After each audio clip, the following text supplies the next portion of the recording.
You the best. You the best.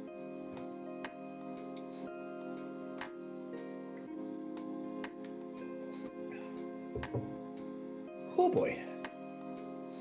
The spice is hitting me right now.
Well, hail, squirrel friends. Happy day after Christmas. We have our Happy very Boxing first Day. fireside chat with Adamturnsheel. Hey, everybody. Hey, Oh no, hooligans. Happy Boxing Day. Happy Boxing Day. Yes, that is correct. The You know day what? where all the boxers get along and no fights happen. The boulder is ready for Boxing Day. Absolutely. uh, yeah. how was your Christmas, Adam? Honestly, it's the way this year's been, it's pretty much all I could have hoped for. It was nice and calm. Good. Nothing too huge. Just a small gathering of family, and a safe gathering, I should add. And very simple presents like socks and clothes and tea. Yep, And I'm wearing my Christmas socks right now. Oh yeah. Yes. My mom got me some bombas, which I'm very Ooh. happy about. Love me some bombas. And tea. And tea. And tea. We're starting with the jasmine green tea right now. Yes, of course. Always have to start with the jasmine green tea, especially at Yep. Christmas time. Yep, Oh I man. agree. I absolutely agree. Well, cheers to that, sir. Cheers to that, and I'll take my other gift that came from your husband, in a gift that was given to me by our friends Rebecca and Leo Fainhawk. I was gonna say, hey Glass God, right here. this is mine right here too. There you go. I'm below the Mary line. I need to fix this. There's still many to do. This is and by the way, folks, this was blueberry mead made by Thor, By Chris Odinson. Chris Odinson. And the thing I was going to say that I like is that it kind of almost crystallizes near the top. I don't know if you can see it. There's a little. You tiny can bits of see kind of the crystallization. legs dripping down, and that's Yeah. because of the honey. Mm-hmm. So cheers. Oh, that blueberry. That blueberry is very nice. Oh yeah, It's also very, very strong too. it's 15%, so it's a Yeah. wine. Even though Yeah. it's sweet and you can kind of like, oh, I could just easily drink it down. Yeah, don't pull a Don't. Ryan and drink the whole bottle and then realize, oh shit, I'm drunk. You know, when this is definitely something. I almost want to get a stout or something else and to kind of attempt balance do- it out. Well, because we missed Ren Fair this year, we also missed the oubliettes. Oh, my And God, I almost oubliette. want to attempt some kind of oubliette concoction with this. Oh my goodness. You know what? And then walk around Document and- that and let me know how that goes. You know, maybe. Hopefully we have one in 2021, but I'm not. See, this is the thing I've learned though. I'm not going to make any expectations for 2021.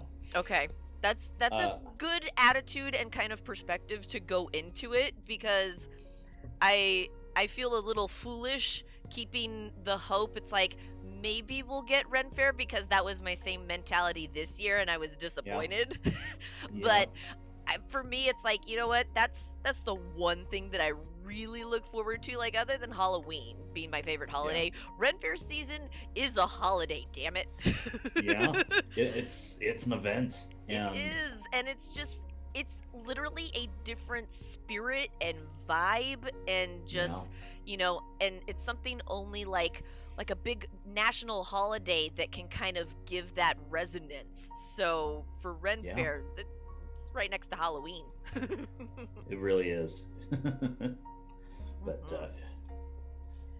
I was sad when I was sad when it was canceled. But the good part is I was able to transfer my tickets, and they gave us an extra ticket as kind of an apology.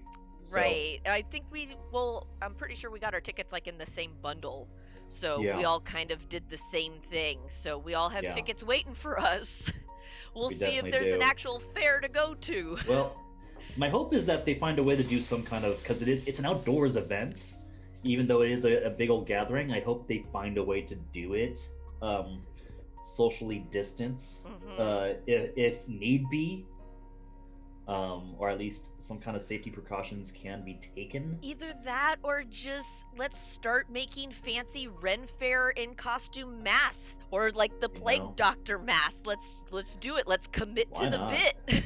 Commit to it, exactly.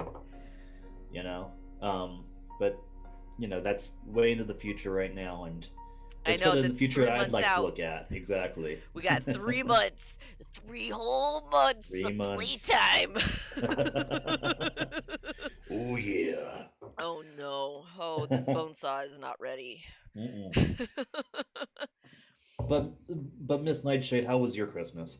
Christmas was good. Christmas was small and intimate, and we didn't do our usual food stuffs just because Odin's son is working and he didn't quite feel comfortable, not wearing a mask. So he's trying to look out for them, try and keep them safe That's because good. they are up there in age and they're they're good, but it's like let's not expose them if the possibility is there. So he Yeah, was just being overly cautious, but it was you still got really that. nice to just, sit down, have a few laughs, and just be together and kind of enjoy that moment and to kind of create that memory. I mean, even if it wasn't quite what we were expecting at the beginning of the year, it was still a Hmm. nice little memory to put in our pocket.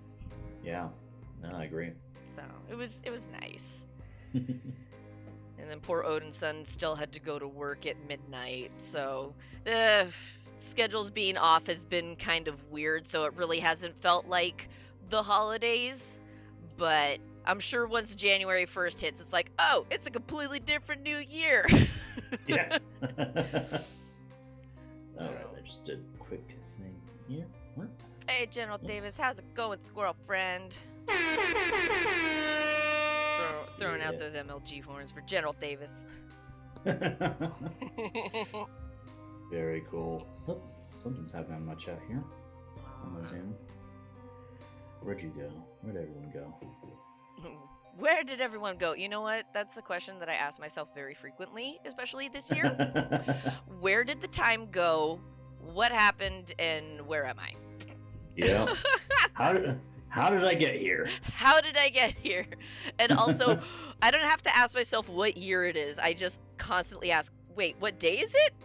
Wait, wasn't that yesterday? No, that's tomorrow. Oh God, that doesn't mean anything anymore. Wait a second. Ah! Nothing means anything. Time Nothing is means irrelevant. nothing. Yeah. Not after this year. This year totally proved us wrong, and that time travel is possible. I believe it. I believe it with my bones. You think about how excited we were this entire time, I love the fact that Cinco de Mayo was going to be on a Taco Tuesday. Halloween was on a Friday, and Halloween it was was on on a a full Friday. moon. Like, how often does that happen? Christmas was on a Friday. New Year's is going to On be a on a Saturday. And, Yep. and It's like, we were so optimistic. It's almost like, when you first start out in the world, full of hope. So it was basically an entire year of the first part of your life. is what 2020 has been. I just keep thinking back to Critical Role, and it's Marisha on Sam's shirt instead of Matt, and she's like, "Oh God, you could see the hope in my eyes." It's all still there. It was there. Yeah, we were all excited for this year. We're like, yeah, 2020, year of the double crit. It's going to be amazing. We're going to do so many things. And then just everything came to a screeching halt 3 months in and said, nah, bish, let's try again. Nah, this ain't happening. But so this is the perfect segue into one of my questions. What do you think is one lesson that 2020 has taught you that you look forward to taking into the next year?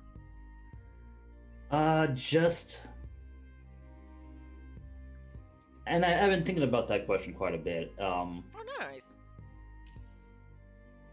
You really do have to enjoy what you have a little bit more so, because there's I found the new family this year pretty much, and because the lockdown happened in March, and fortunately I was able to get a birthday celebration in it. God, you have no idea how happy I am that is one of the last things that we did before all this went to complete shit. Yeah. Like, no, holy crap. Like, this and going to see the show. Like, those were the literal last 2 outings that I did before this whole thing came down. So for me, I'm holding on to those moments pretty tight. Yeah, no, I agree. And because what happened was, we were able to get our usual convention this year of Gallifrey 1. That's right. And that was the things we were able to do there, and we did a Critical Role Doctor Who crossover group that was amazing. I was Caduceus Play. My friend that's was Sarah right. Jane Jester. That's Actually, right. I started this year with a mohawk, with a pink mohawk. Oh my And god! Why does that feel like it was it ages feels like it was ago? forever ago. It does. It really feels does. like it was a different Yeah. time. Like I'm not gonna Yeah. joke. Like my first time going to Gallifrey 1 with you guys, Mm-hmm. it still feels like it was last year or maybe 2 years ago. Like that memory and that feeling is still so alive. It doesn't Yeah. feel like it was as far as it was. It So was a this wonderfully magical experience for you, for all of us, because we met Billy Piper, Arthur Darvill, but we also met a lot of other like-minded Whovians that we agree and disagree on certain things as far as the show's concerned, but there's no hate. Right. It was kind of a weird feeling because at that point, I think, well, a lot of conventions were happening for us Yeah. at that time. Like there was, Mhm. Anime Expo in the summer. There was another like Mhm. Anime Con in January that was up in like Burbank or Ontario area, and then we'd have WonderCon in spring, and then Comic Con in July. Like there was just this whole host of like convention rotations that we were going to frequently, and the Gallifrey 1 felt so different from those because the mainstream conventions started become too mainstream. So it was just Yeah. more of like almost like a grind Yeah. instead of having that like authentic resonance of this is something that I really enjoy and I'm going to a specific convention for it, and Yeah. you have that sort of that level of excitement. Mm-hmm. Yeah. It makes me kind of especially sad has right of the decision it was like 2021's Gallifrey 1 has been canceled and Mm, postponed until 2022. It gives us a little bit more time for planning other things coming into the future of that. Um, that's true. but the memories of this past Gallifrey have been super magical and amazing, because through that we started a D&D group Mhm. um, that we play every Wednesday. It's one of the most consistent D&D campaigns I've ever played, because we all agreed, okay, we're going to set aside this specific day where we're going to play this game uh, on a weekly basis. And we're all already had almost 40 adventures. Wow. Or 40 For sessions. 40 sessions. Yeah. Which Wow. is honestly a lot more than any of our other campaigns. Like, as much as we've played D&D with each other and everything else we've done, we're nowhere near 40 sessions. Right? I think the We're longest barely at 10. one. Yeah, wasn't that Star Wars? Mm-hmm. Yep. Mm-hmm. That was Star Wars. And then I just recently hopped into another campaign with Adam here, my Tiefling Paladin uh, Maelstrom. Yeah. So I'm super excited that I'm in that campaign with you guys now, because I know you guys have had a lot of sessions, like at least like what, maybe 12 or something. We're pretty close to that. 12 sounds about right. The DM's taken more care of that than I can remember. I'm part of about 5-6 groups, so I Sheesh. can't remember all of them. And see, that's why Google has this lovely feature of multiple tabs There you go. that keeps track of that. If anything, that's one thing I'm going to try and do, is just be organized. I've been doing a lot of mental reflection, I guess I would say. Mhm. So I actually was able to save money to get myself the BetterHelp app, and kind of delve into working with a therapist a little bit more, and that's been helping. Mhm.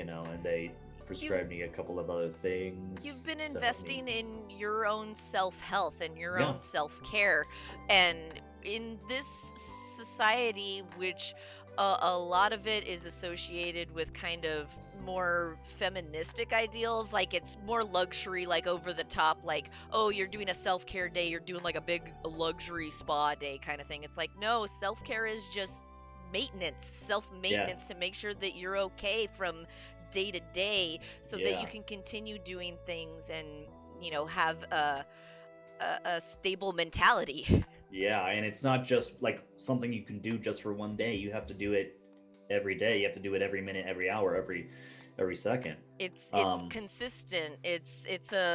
You're beginning a new trait that, and you're trying to unlearn like old habits. You know, it's a weird growth pattern, but I think that's, well, going back to the one lesson 2020 has taught you. For me, it's been, there's always pain in growth, but after the darkness there's always spring. So I think us as a country has experienced as a planet has experienced this, you know, sort of darkness, and we all kind of huddled in together, and we brought the people that we love and care about in a little bit closer and a little bit tighter.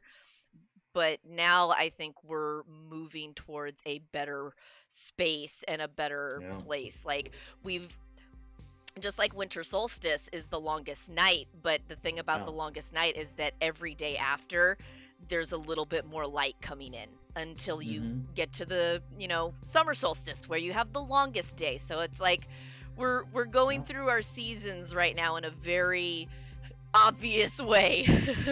Yeah, it became more of a literal picture than anything else, hasn't it? Yeah, so it's been an interesting lesson, but something I think we've kind of internalized to where now we're looking forward to what the next year is going to bring. Exactly, and I've kind of been appreciating the steps people themselves take, because I finally did some self-analysis, and then I went in to actually get a little bit of analysis on myself, and then I was able to get proper treatment through medication and you know, proper supplements, like vitamins and a couple of herbal supplements like St. John's wort and such, and that's kind of been helping me get my focus through all the things I've been wanting to do and put forward that I've been kind of delaying through some kind of imposter syndrome in one way or another. And that's one of the good takeaways. There's a lot of good takeaways you can actually, if you really, really look, I think everyone can have a lot of good takeaways from this year, besides the negativity that the plague has brought us. Well, I mean, and also it's easy to kind of point out the obvious, or like the big overarching kind of, you know, themes, but I do think that this has brought in a lot of introspection for, you know, us as a country, and us like in our communities and as individual people too. So I think we're all kind of growing and transforming together, but I also think that it's like, oh man, once our kind of spring comes around, it's gonna be glorious, you know? Yeah, it's gonna be a great spring when, like, it's like that scene in Doctor Who, like I'd say you watched the Christmas Invasion a couple nights ago, you told me. Well, the episode after that is really, really interesting, because it's the New Earth. It's the New Earth, where these cat nurses find all of the cures for all the diseases. Yep, in the face of Bo. Yep. And small spoiler for those that haven't watched the episode, at the end, of course, the doctor saves the day and finds the cure for every disease and puts it through all the people that have been experimented on. And the very first thing they do after they're healed of everything is hug each other. And absolutely, I plan on doing that to everyone. I'm at that point where, like, fuck it, let's make out. I get you. Oh my god. Okay, so after having my experience almost a decade of being a character performer. Mhm. I hugged people, thousands of people a day. That's what I did for almost a decade. So not having this physical contact with my friends is literally the worst thing. So It I'm warning you all absolutely now. is. Y'all bitches are gonna get some weird ass awkward like under the arm hug, and then we're gonna go Oh. over the shoulders, and then I'm just gonna pin both the arms down. Like there's gonna You be think- so much hugging. Yeah, you think Voldemort gave an awkward hug? You don't know. Oh dear God. And it's gonna be funny because I'm so small, so it's like I'm just hugging everybody at the waist. I'm like the resident halfling. Mhm. It's Yeah, like, I'll here, let me hug your kneecap for a minute. hug your kneecap. I'll accidentally in quotes, grab your butt. Accidentally. Oh man. Yeah. Oh, that is a good. Yeah. I can't believe you pointed out that parallel because Mhm. I stopped after the Christmas invasion because I was so tired. I was like, oh, I could start this journey, but it's already like 1 o'clock. Yeah, no. Man, the Christmas episodes of Doctor Who have been so wonderful, and I kind of vary around which ones are my favorite. I am Christmas Invasion's a great one. Yeah, that one. And And I love Christmas Carol, um, with Michael Gambon as the Scrooge character. yes. But there's one that Peter Capaldi did where they go back, and you learn that a soldier they found along the way is actually a soldier from not only World War One, but a specific event in World War One where Yes. the soldiers just stopped and started singing Christmas carols, and they just stopped fighting that day on Christmas Day. Was that the last season that Capaldi did? Was that his last Christmas special? That was his last episode ever, yeah. That's right. So I remember that episode. That was Yeah. a really good episode. But one of Yeah. my other favorites of Capaldi, that was Christmas episode, is when River finally sync up and they have their Christmas moment essentially. Mhm. Yeah, Husbands of Ever Song was a great Oh. episode. That one was a really Definitely good my episode. favorite of the River Song episodes, and there are many that I love. Yup. Oh Um, man, I'm gonna start that journey again. I'm so excited. And if you have a Prime account, you can download the BritBox, watch them classic. You know what? I do need to start going back with some classic, but I got excited with the Tenant. My dead because I sent you the picture when I got the Yeah. collection. I was Oh, like, I love it. I'm so excited. I love it. I love it. And our friend, what's his name? The Gallifreyan. Alchemist. Alchemist. Mhm. Yes. Yeah, he does a really good Tenant. He has a really good Tenant cosplay. Very and, cool. What was it? I thought he did like a mashup, but it's escaping me right now. Yeah, I haven't put on a Doctor Who costume. My last one was the second Doctor, I think. I love doing 2. I love doing 7. I was gonna say, was that for the Christmas parade? Cause was that last year? Yes, that was last year. My goodness. Oh my gosh. And that was a fun time. That was one of those few fun times. We saw Matthew Lillard and Mary Garcetti. And... Also, like, how cool is that? Like, you get to cosplay as one of your favorite fandoms and get to be on like a Christmas float. Like, Mhm. that's pretty peak of like nerddom accomplishments. It really is. I got a shout out to my friend Brian Wiega for kind of putting all that together. He collects kind of cars and kind of refurbishes them for this particular event. It's a particular section of floats not floats, but cars called Star Cars, and these are screen accurate, either screen accurate recreations or the cars that have been in movies and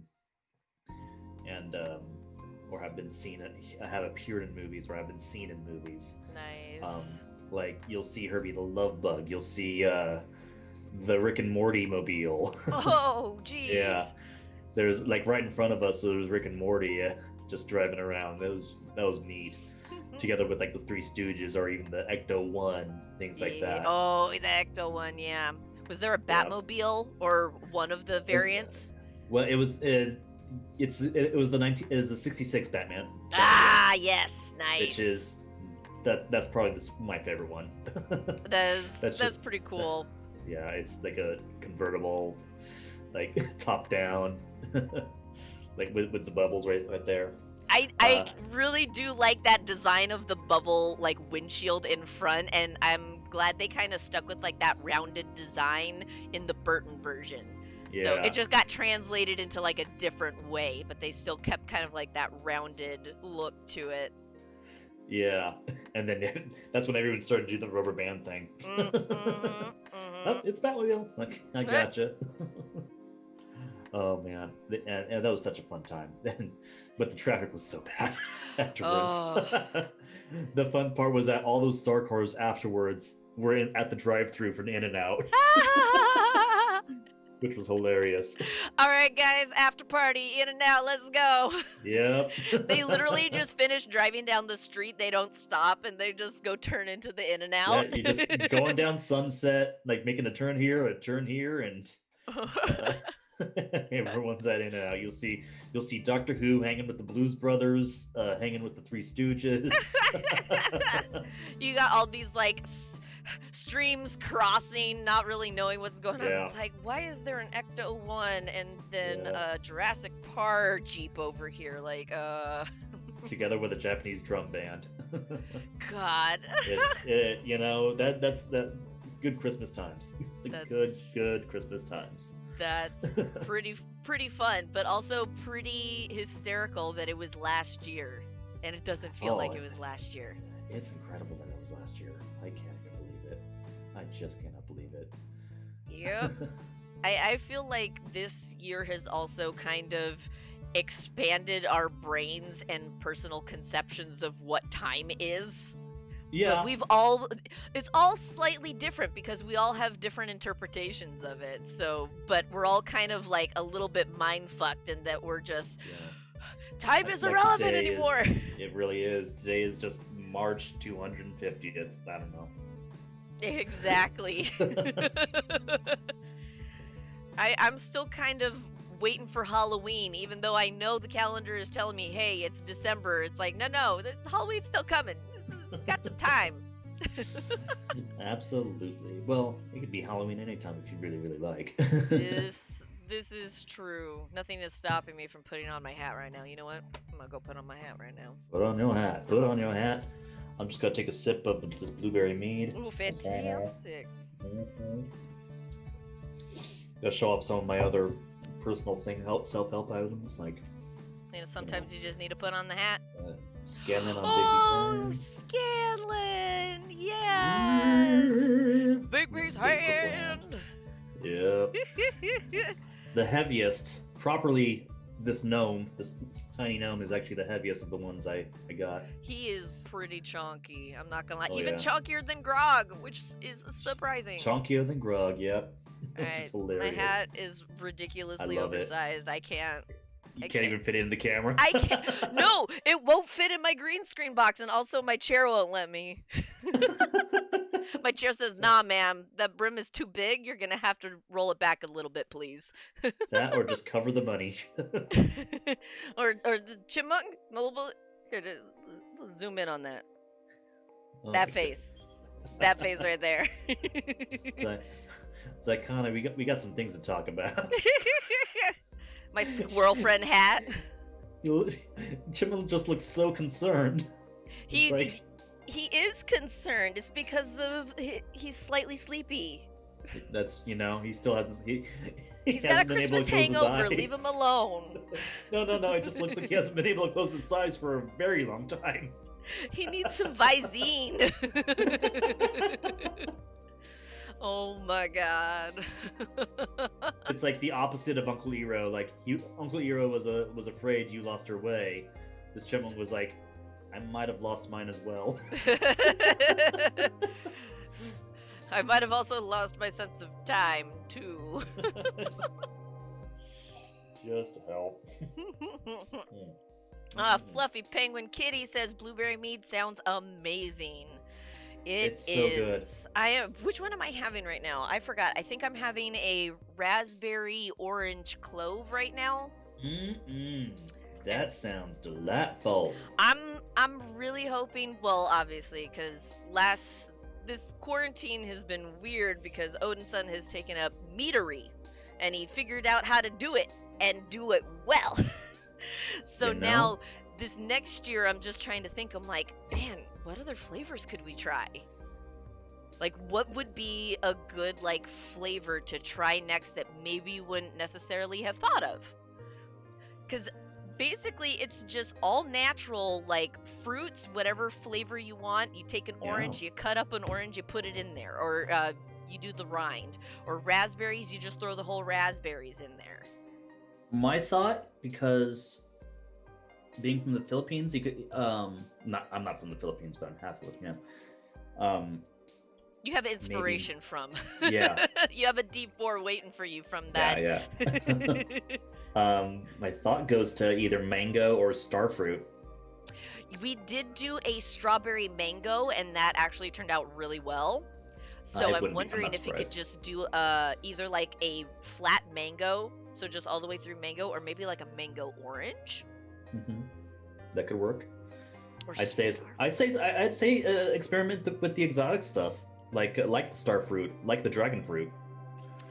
I think the only thing about dragon fruit is that it deteriorates after fermenting for so long. So then, oh really? Okay. Yeah, I think.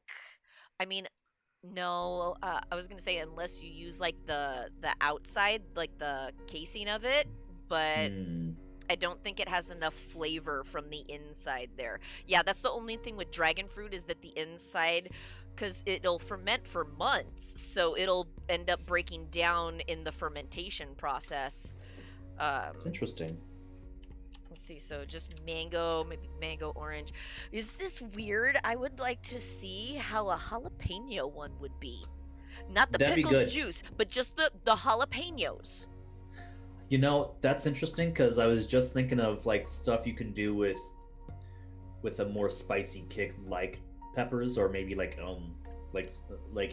even something a little bit spicier. That's got a little heat to it, or some sort of after kind of a chili. Heat. Yeah. I was thinking about because I had a coffee kind of thing like that. I've been doing more of the less caffeinated coffees, not decaf, but there's this herbal coffee called Ticino, and they add one of their ingredients they have on one of them is maca, and it adds a peppery kick that I really appreciate. And I've tried to recreate that, but to no avail yet. To no avail yet. Yeah. I think if I just add flakes of some sort, some kind of red pepper flakes, maybe that'll be enough, but I don't know. Yeah, I'm trying to think if there was maybe some sort of kind of ancho chili where it's the whole pepper itself, and then you just let that sit and ferment, but that would definitely make it spicy. So I don't know. That might be kind of a weird flavor to play with because of the honey. You get the sweet, and then you get the spicy from the pepper. Yeah, I'd probably start out small. Yeah. What's the flavor? What's the spicy level that they use for Scovilles? Yeah. I'd probably start on a low Scoville level. Yeah, and then way up. Because you don't want to. I did a ghost pepper, peanut brittle. How was that? It destroyed me. Oh no! Oh yeah. No! Was it an immediate kind of oh, this was a bad decision, or was it simmered for a bit and it was no, this was definitely a bad decision? It's so, I would it was that, except from 0 to 60 in about, I'd say in the process of about 5 seconds. Because I did taste the sweetness. I did taste the sweetness of the peanut brittle. And then it was just overpowered. Yeah. Oh no! It was just a funny, embarrassing moment in my life of trying to impress a girl. where I took a bite of it and just like did this like, oh, this is fine, and I was like smiling at the girl, and then all of a sudden like, excuse me, where's the milk? Where's the milk? I'm gonna show you my pin. It's like, no, I'm not fine. It's Calcifer. I'm not fine. Fluffy Penguin Kitty says, I'm from Texas and would recommend either jalapeno or a habanero. And their local restaurant has a ghost pepper jam that's really good.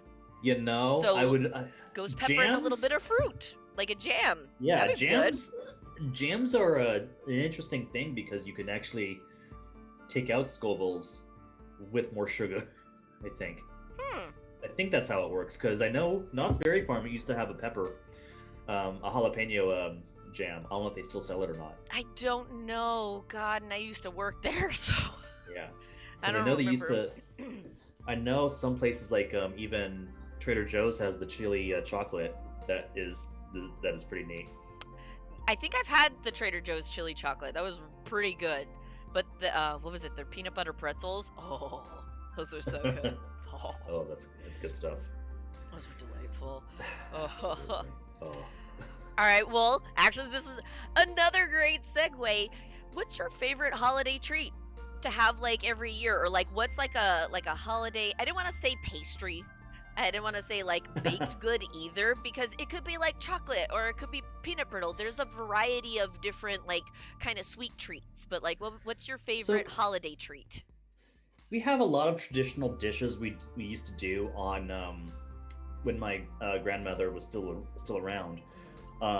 We would have a thing called oyster stew and corn chowder would be our two dishes that we'd have on Christmas Eve.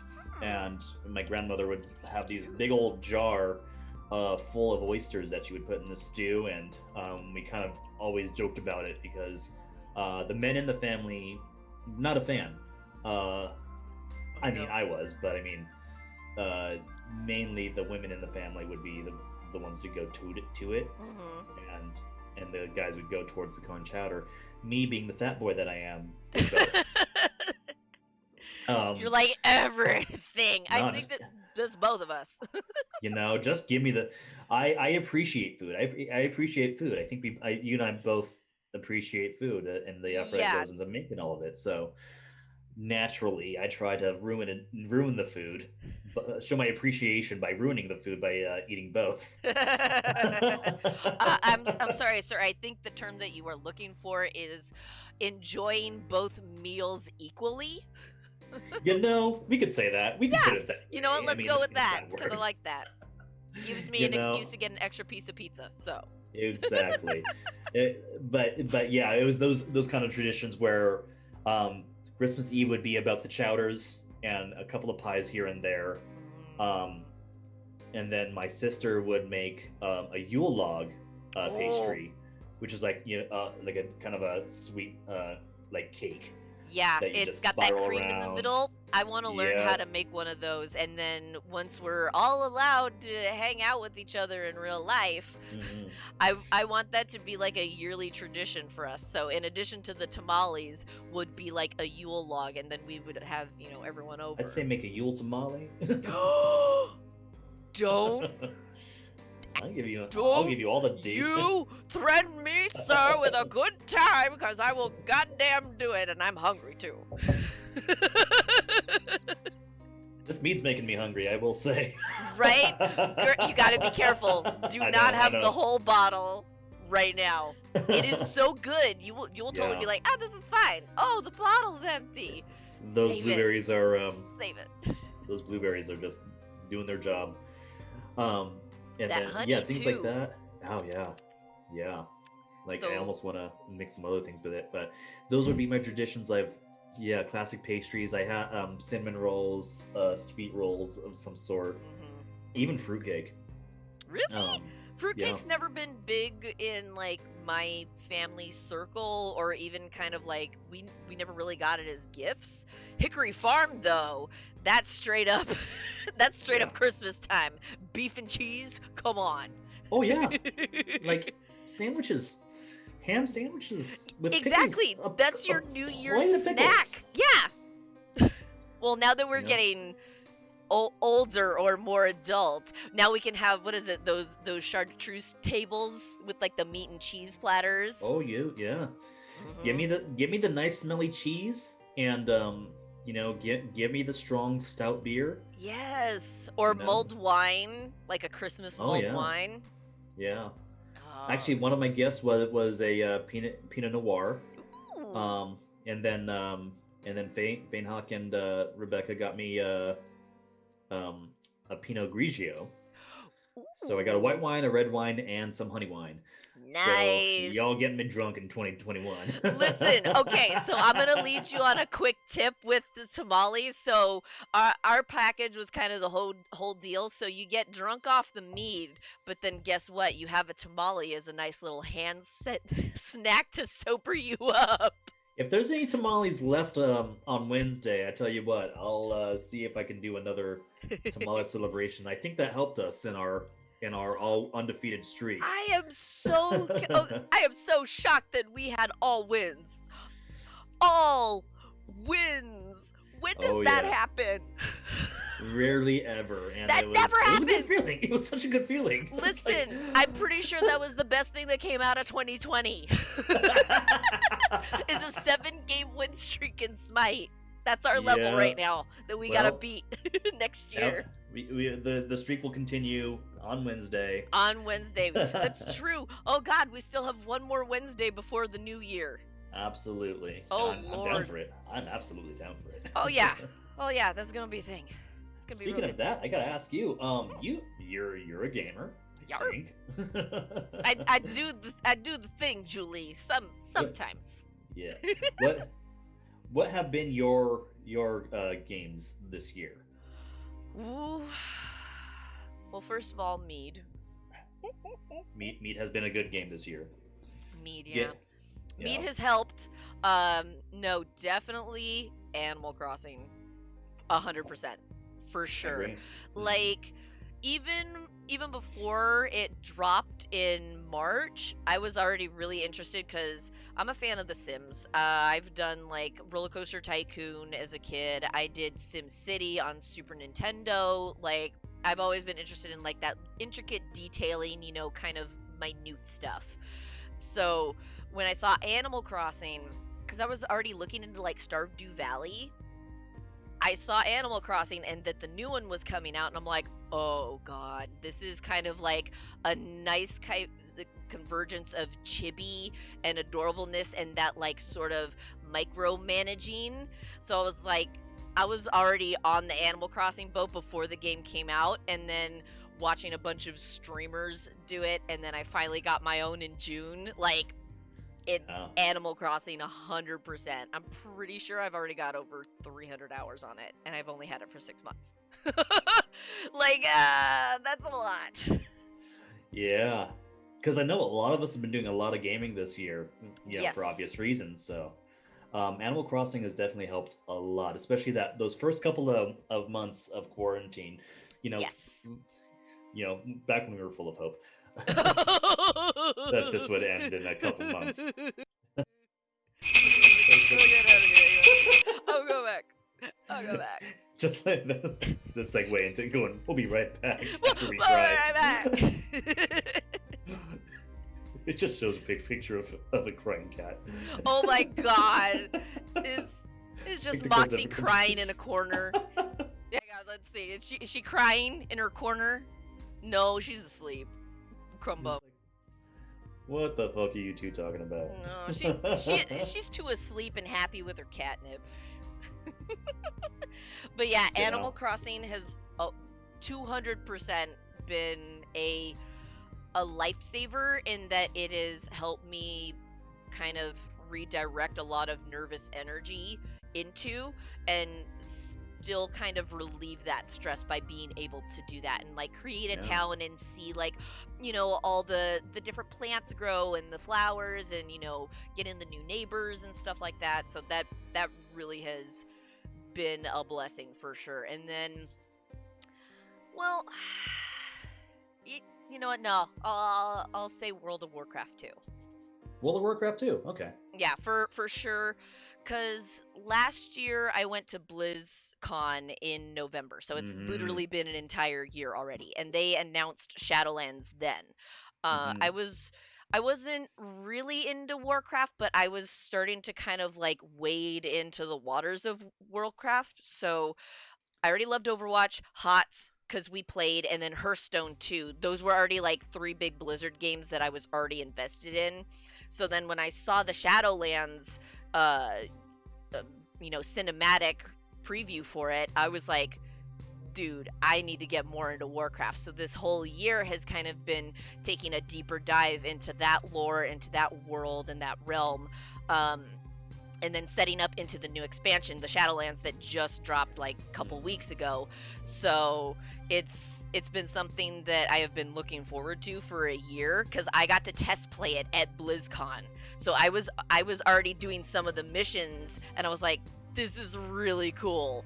So that was something that I was looking forward to, and I was able to divulge further into the lore, into the world, and as a route of escapism that was a good stress relief. So that's been another good one for me this year. Yeah. No, What about you? I haven't been doing a lot with the Blizzard games. I think it's been mainly things. Well, Smite, you got me into, and I appreciate that. That's been a lot of fun. I'm really glad I got back into it too, and I'm really glad that you guys are coming along with me for the ride, because I was into League of Legends, which is very similar to that, since from 10 years ago, from 2010, Yeah. So, but it started losing its not replayability, but just its kind of draw. But I really like the concept of that in Smite, all the champions are actual like deities from different cultures around the world. So it's got that history in it that you can look into later on your own research. And I kind of appreciate that you were able to we were all kind of able to do our own research with each of these gods. The funny thing was, I was listening to a mythology podcast. Oh, nice. And that's where I learned about people like Tanuki and the Jormungandr. Yeah, and then and gods like that. Denzaburo and gods like that, and that's kind of it was really, really a lot of fun delving into that lore and researching all of it. Other games, it's nice to have that root in in reality, some sort of history that's older than us, that's existed longer than the Starbucks on the corner, kind of thing. I agree. Yeah. I mean, other games for me would be things like, of course, Animal Crossing, but I kind of it's kind of weird, because after that I got more into doing and finally finishing Breath of the Wild. Breath of the Wild I've always had, and I've done a lot of it's such a beautiful, gorgeous world that you're able to kind of just dive into. You don't even have to finish the game if you choose not to. It's almost nice to just kind of open the game, sit and let it be, and you'd be like, you know what, I'm here for a minute. And this feels nice. I'm just chill, exactly. Yeah. And I kind of pride myself that I was finally able to finish it this year. 3 years after I got the game. Listen, but it was a lot of fun, and I love the art of it. Yeah, and I feel like a lot of games nowadays have kind of lost that. You're supposed to enjoy it for the journey and how it resonates with you.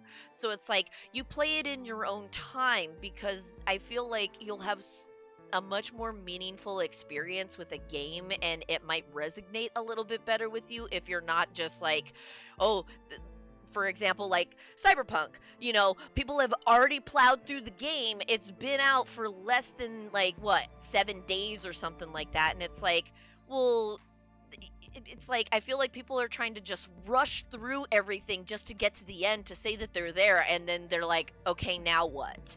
Versus if you played a game in your own time, well, you would remember this, when we would play games and you would have to pause the game until you got back to the console to then continue your play. You were almost scheduling your time around having this opportunity to play the game when you could. So it was more meaningful because you were making the time for it instead of just having the mentality of this is something that I gotta play through, you know? Yeah, and it was funny because it's Breath of the Wild is almost like Animal Crossing, except you can hunt animals. Mm-hmm.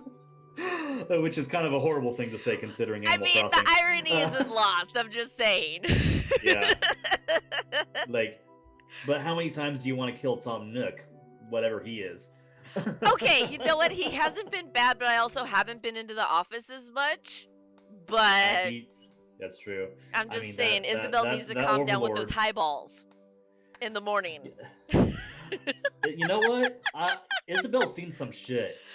She's clearly seen some shit. She's been to the Smash Brothers universe. She's seen some shit. And so now when she comes back to your island every morning to give you reports, she's just shaking. So I saw this thing on TV last night. I saw it. Here I am going about my TV habits. I'm so sorry. I am so sorry, guys. Just have a nice day. Yeah. Oh my god. Is Isabelle an alcoholic? Oh my god. Can there be like some sort of Quibi skit or something where it's like Tom Nook and Isabelle and just showing like office quirks? Like kind of like The Office, but just between the two of them? Yeah, just like Isabelle just like drinking at her desk. Yeah, she's just drinking at her desk, and then Tom Nook's just like moving the same 4 things over and over again into the same place because he has OCD. Yeah. I just see a notebook I do see a notebook on Isabelle's desk, which is basically her workout routine. Or her TV schedule, I think. Or her TV schedule, yeah. Just because I just remember when someone did a sketch of when Animal Crossing was first coming out, and Isabelle returning from the Smash Brothers universe, and she was just like swole as. I think I've seen that.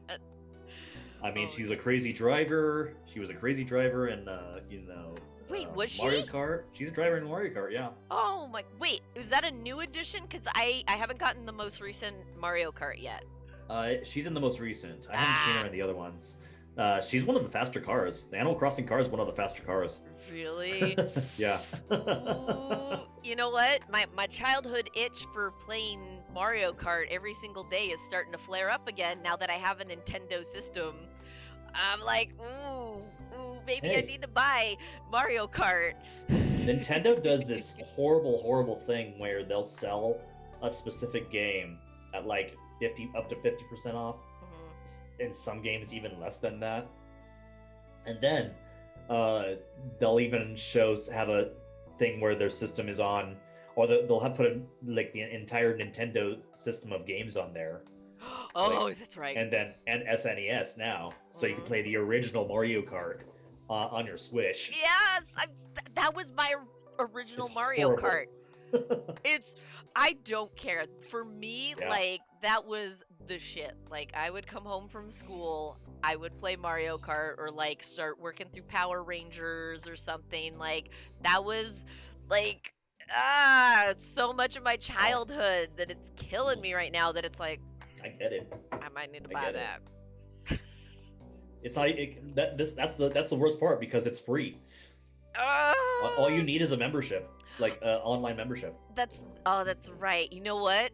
One of my other good friends, actually, Super Token from Smite Squad, he showed me that he got an extra Joy-Con controller for the Switch that is literally almost the exact replica of a Super NES controller, but it's obviously like buttoned out for a Switch, and I'm like, I might need that because my thumbs are already having blister flashbacks from that controller, and it's like, I kind of need to experience that pain again. Like, so I might need to get that controller for the Switch. The deep frustration. Oh my god, yes! Of the original Rainbow Road. Oh yeah, and trying to push that D-pad down so goddamn hard so that you can, like, skid and like Tokyo drift your cart like just on the edge so you don't fall off. Yep. Oh my god. Yes. Yeah. Those were the days, you know. yeah, so that's just like, I maybe kind of need that controller. Yeah, no, exactly. And get back into the Mario Kart. Well, I want the original, like, regular Mario Kart anyways, because you guys have it, so then that way we have an excuse to play something else too. Yeah, I've been doing a little bit of Overcooked with Dove Uncaged. Nice! Overcooked 1 or 2? Which is fun. 2. Nice. Because I think 2 is the only one that's online play as far as I know. Oh, you might be right. I think you're right. At least on Switch. Oh, yeah. Yeah, but it's wonderfully stressful to try and get all these dishes. It's one of those good kind of stresses. Well, you're just going crazy trying to get a dish out. Yes, and I love that when you do it with your friends. I think it's best experience when you have friends with you, when you can do it co-op. You cannot do one player with that game. Right, it changes the experience completely, and. Yeah. When you have that shared frustration, or like when the moment just gets so ridiculous to where you're just like yelling at your friend like, I just need another fucking bun, like, come on, you know? Toss me some sushi! Toss me an ori! Exactly! God, it's like, I need more cucumber, like...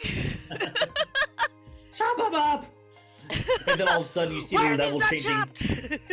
And then the levels changing the field all of a sudden. It's like, oh my why are you moving god. away? I can't cross you if you're moving away. Yeah, or if you're like stuck on 2 different planes and you have to toss shit to each other. Yeah. Oh my god. Like, it creates enough chaos to where it's memorable, and that's something that I think we all kind of need right now as a community, because we're being forced apart right now because of social distancing and everything, you know. So it's nice to have that camaraderie even online, you know. Absolutely, I agree. Yeah. That's why those kinds of games, even things like a Goose Game, has been... I just got the Goose Game. I have not yet played it. I literally bought it, downloaded it, and it's sitting waiting for me. I wish there was online play. That's the only downside to it, is that there's no online play. Oh, there isn't? Because didn't they add a thing for 2-player? They did, but it's a second controller. Ah, son of a bitch. It's still a lot of fun. It's still a lot of fun. Don't let that deter. It's still a lot of fun. I need my con sound effect. I need to have that ready. Con! Yep. Oh, speaking of Dove Uncaged, we said her name too many times. We summoned her. She's here. Hi! Oh, hey! We said her name 3 times and she showed up. That's how you do it. I'm watching her wonderful annoying cat. Not really. She's wonderful. You leave that wonderful chonky baby alone. She needs to leave me alone. She just wants to cuddle. No, she doesn't. She acts like she wants to cuddle, and then she'll be like, no. And then that's when she tries to eat your little fingies off. Yeah, I love Nessa. Yeah, oh, she's such a cutie baby. And then let's peek in on my chonky bottom right there. Oh my goodness. She's like half on the windowsill, and then half on the freaking radio, and she's knocked the fuck out right now. She's getting some good sun right now. You know what? It's funny because she likes this window a lot, and then I finally outsmarted her and said, alright, you like hanging out in that window? I'm gonna put a camera in there. Since you don't like the little corner that I built you with your bait and tackle shop and scratch post. Stereotypical cat. It's like you buy them all these nice Christmas presents, and then they like the box that it came in. That's the cat. That's what the cat does. Dove Uncaged says nope, she wants to eat your face. She does.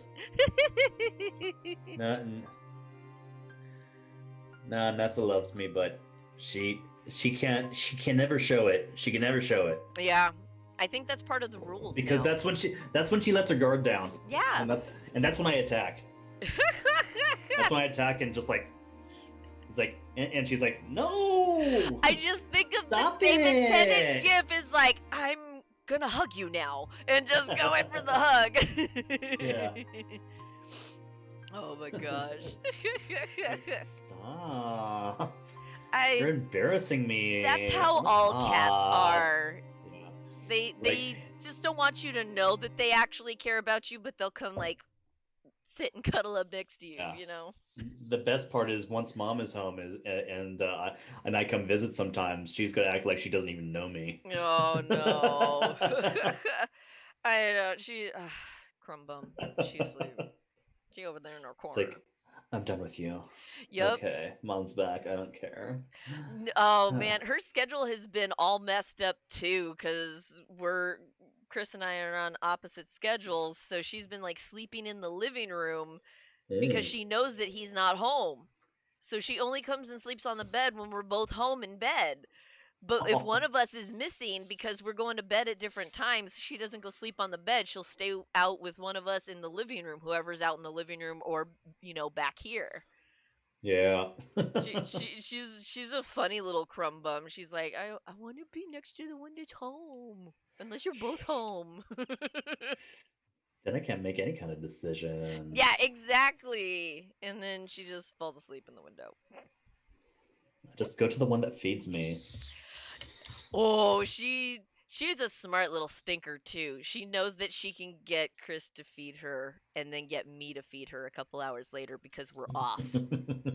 Cause she'll eat all of her food and be like, "Oh, my dish is empty, Ma. What am I gonna do? Dad didn't feed me, even though I ate everything Dad gave me a couple hours ago." Like, Yeah. she's got us. She got our number. Yeah. That's how it works. Yeah. Oh my gosh. Oh, all right. So let's go on to this next question because I actually really want to know what your top 3 favorites are. What are your top 3 favorite movies to watch for Christmas/New Year's?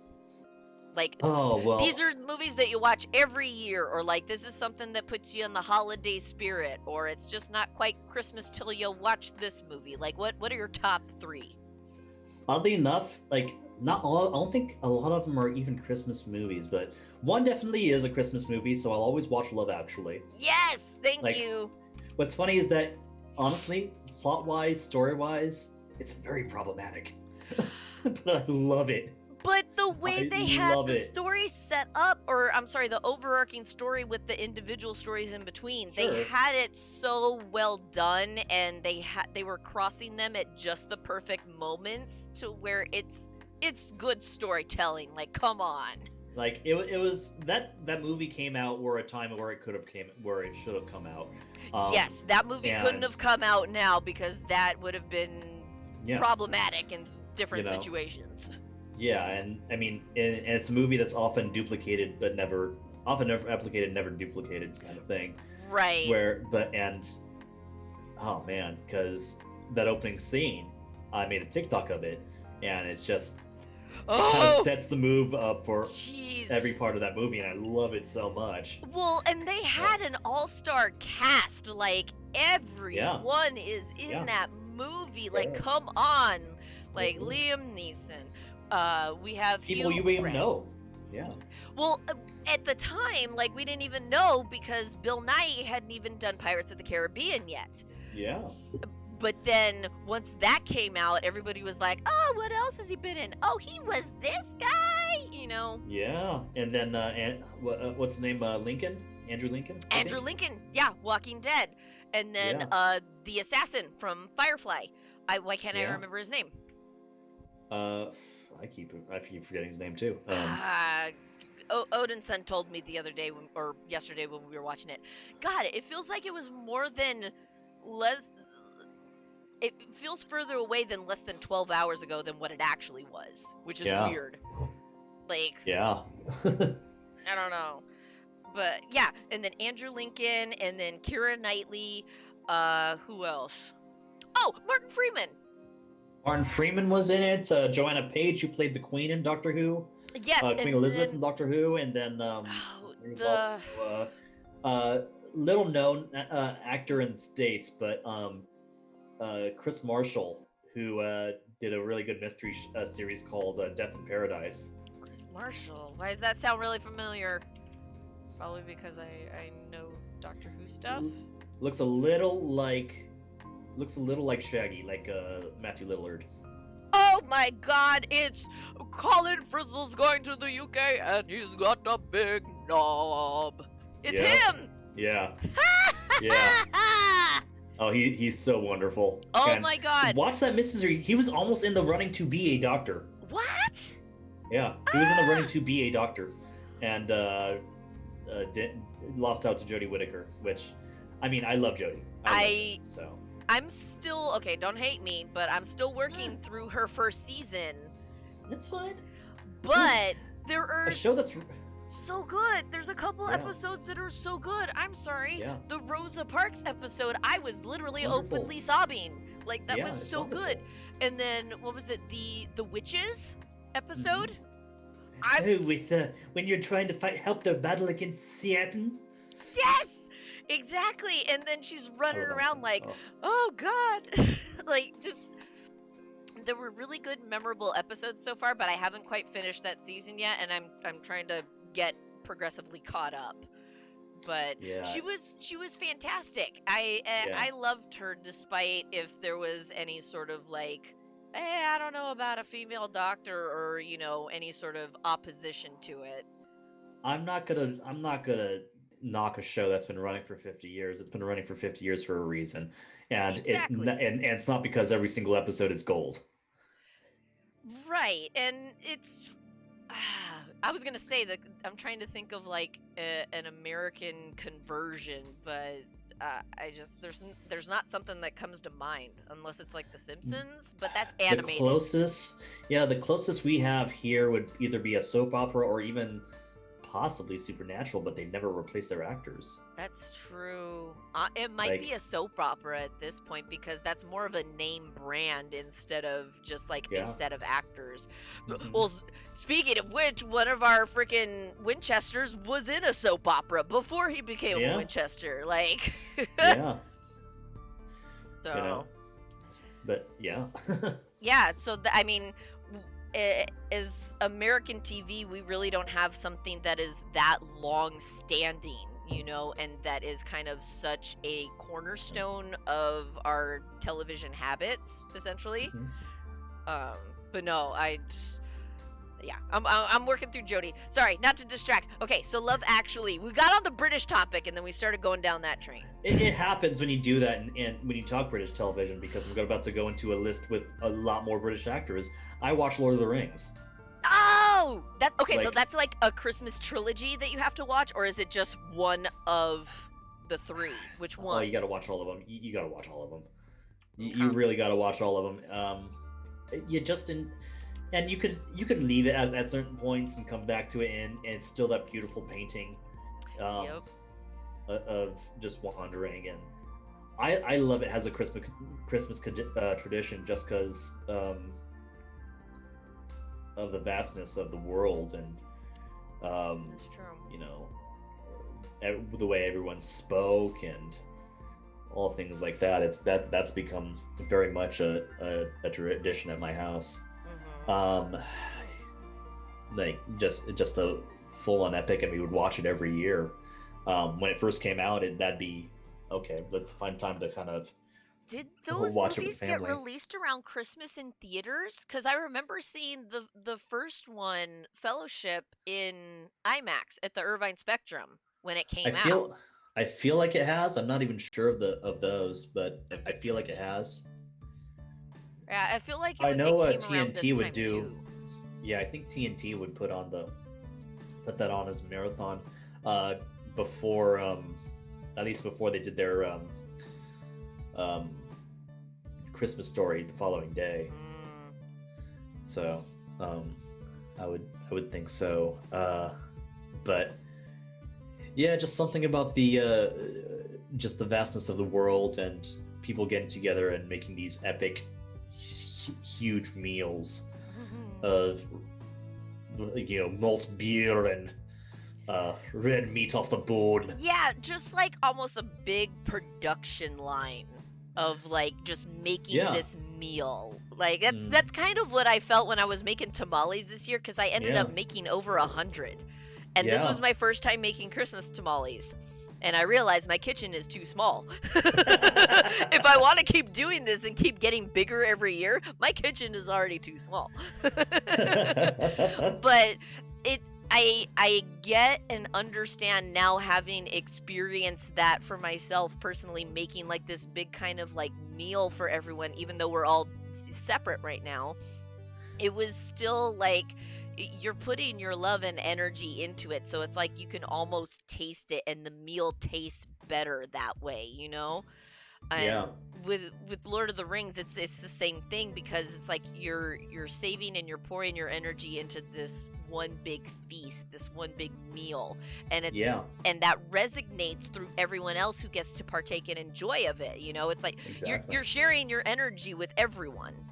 Exactly, and that's basically the sense I get when I see the Fellowship go through their journey with all the lambus bread, and then when they're hunting and all things like that, and they're trying to save their friends. You just get that kind of fulfillment that even the adventure itself even feels like a meal. Yes, You know? because it satisfies something that's not quite tangible, like, you know, you can eat something and it'll satisfy your stomach. This is like more satisfying for like the heart or the mind.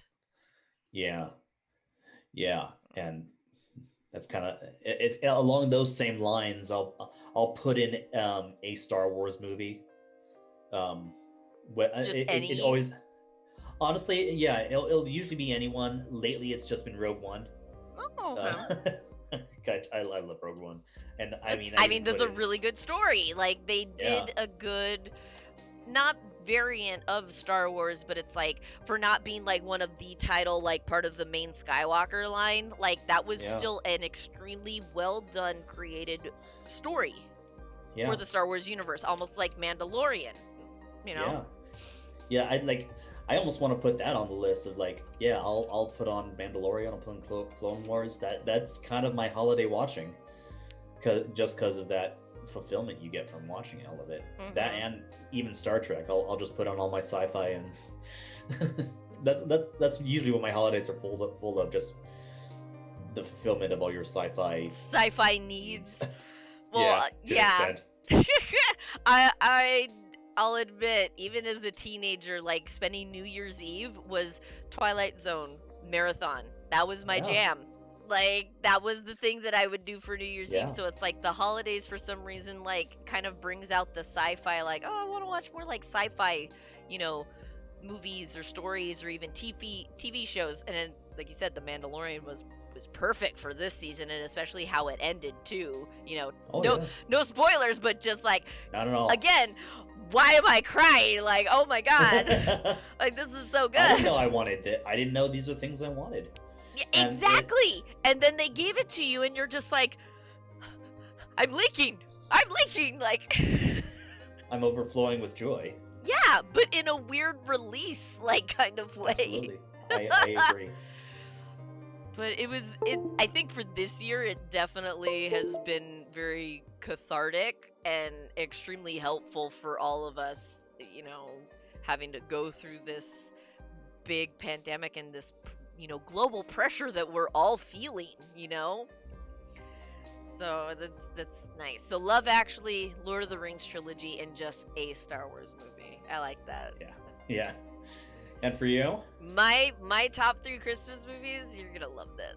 So yes, Love Actually is one of mine as well. I mean, It's so good, and we could talk about that movie for days on end, honestly. you know what? We could recreate that movie for days on end. Oh yeah. Like, it's such a good movie, and it's such a good demonstration of storytelling and different perspectives of love in its different aspects. So it's really fun, and then you have that whole kind of running theme of Christmas that just, you know, and then at the end of the movie it ties everything together literally in like a neat little bow, you know, because it ties all the stories together, and then Yeah. it goes back to the message of, you know, love is actually all around, you know. Yeah. It's Like not messages of hate, it's not, you know, of sadness, it's love, and that's how we're gonna be at the end of this. We're gonna be all at the airport wanting to hug our friends and family and just embrace them with open arms. Like, absolutely. Absolutely, I agree. So that one definitely hit a little different this year, but that's a yearly one that we love to watch, and just all the actors are so good. Like, it's just an Yeah, all-star cast. my heart still breaks every time Emma Thompson discovers that that the gift wasn't for her. Oh my god. It's funny because that tart. dude, no, it's funny because Odin's son, this is one of his favorite Christmas movies too, which is why it's a top 3. But we had a real interesting conversation about that. He's like, wait, so I need to know. It's like, how did he even get to that point? Like, he was just trying to mentally break it down, and we had to pause the movie and like discuss it out. But it was so funny to see him just kind of like mentally go through that situation and be like, wait, but how did it get there? Like, like, he couldn't understand. It escalated quite quickly. It did. And then the way Emma Thompson did her performance, like, she was so good. She made, like, the question when she asked, Alan Rickman, like, what she should do with their relationship at this point now that she knows, like, she did it so smoothly that, like, if you're not paying attention, you'll miss it. Yeah, and it was just like, and you're just heartbroken. I mean, what's funny is that you wonder, like, every single story is about love, and the love wasn't lost. It was just it's evolved to a point where they don't feel that way romantically for each other anymore. But they still love their kids, and they did. I think it was an interview earlier that Richard Curtis, the director and writer, said, yeah, they eventually do get divorced, but they still make sure that their kids are taken care of. Yeah, and that's what we were trying to figure out at the end of the movie too, because for me, I misinterpreted when they were coming back from the airport. I always pictured that they were coming in from Britain to America, not the other way around. So Alan Rickman's character actually took off, was gone away from the family, and had to come back home. What was it, like a month later or 2 months later, whatever the time gap was? Yeah. But it took me a second to process that. Valentine's Day. Yeah. Okay, so I gotta tell you this. Perfect setup for a second one. Why are we not following up with Martin Freeman's character and him just getting newly engaged to the stunt double girl? Like, why is that not the follow-up movie? Have a Valentine's movie, still based around love, but they're kind of like the main storyline, and then you also get the Prime Minister and Natalie, and then you get the follow-up with everyone else, like Colin Firth and bringing all of his friends home. Like, dude, that is such a perfect setup. I just have this really awesome visual of so those two are Martin Freeman and Joanna Page. They're two porn stars. Small spoiler, and then I just see this because as little as I know about porn stars, I have this visual of they're planning their wedding, they're inviting guests while they're doing scenes. Dude, they were talking about traffic during a scene. Like, yeah. I mean, that would totally be something that they do. Possibly the most British thing I've ever about that movie was just how kind they were during those scenes. I love it so much. Like, they were asking each other out while he was sitting on his face. Yes! And no, the line that kills me the most, he's like, you know what, I'm usually shy about this, so I normally don't do this kind of thing, while her legs are like over his head. Yes. It's like they're just so freaking professional. I love it so much. It's so to see good. them doing. I would love to see them do that, with their friends in the industry that they're gonna invite to their wedding. Right, which connects all the other storylines. So you're gonna get all the other characters coming to their wedding, and it's like, oh yeah, how do you know this person? He's like in a scene with another girl, he's just like doing like this. Yes. Like, so the wedding date is this. Would you be interested in going?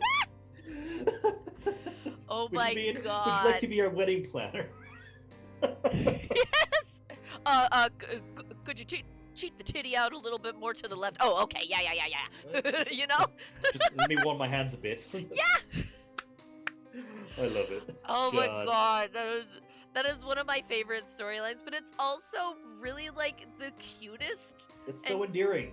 It's so endearing, and it's funny because you see the opposition and you get that wholesomeness from it, because Absolutely, you get the genuine, when she says, she's like, all I want for Christmas is you. And considering everything that they've done, it's like she has that moment of vulnerability, but you recognize it and you're just like, oh, she's being for real. And she's like, just ooh, woo, you know? Like, so cute. It really is just the most adorable thing.